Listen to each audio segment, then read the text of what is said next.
আসসালামু আলাইকুম বন্ধুরা, ফিরে এলাম আজকের রেসিপিতে। আজকের রেসিপি চিকেন মশলা কারি। দুটো মুরগি কেটে পরিষ্কার করে ধুয়ে নিয়েছি।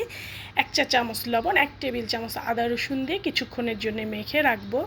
একটা প্যানে তেল দিব, মাখানো মুরগিটা ছেড়ে দিয়ে ভালো করে ভেজে তুলে নিব। এই তেলে আমি গোটা গরম মশলা, দারচিনি, এলাচ, লং, তেজপাতা ছেড়ে দিব। আধা কাপ পেঁয়াজ দিয়ে একটু ভাজবো।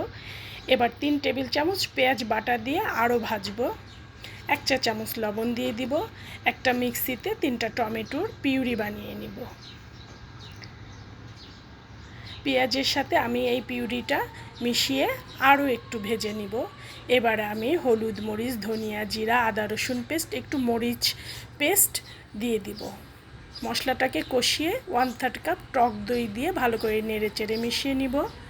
ভাজা মুরগিটা ছেড়ে দিয়ে এটাকে ভালো করে কষিয়ে ঢাকনা দিয়ে ঢেকে দিব। ঢাকনাটা তুলে আবারও নেড়ে চেড়ে নিব। আমি 2 কাপ গরম পানি এর মধ্যে অ্যাড করে দিব। অনেকটা হয়ে এসেছে। হাফ চা চামচ জিরার গুঁড়ো, সামান্য একটু জয়ত্রীর গুঁড়ো দিয়ে দিব।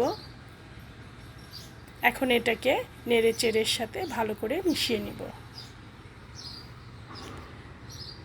এবার উপর থেকে কিছু কাঁচামরিচ দিয়ে দিব। হয়ে গেল আমার মজাদার চিকেন মশলা কারি।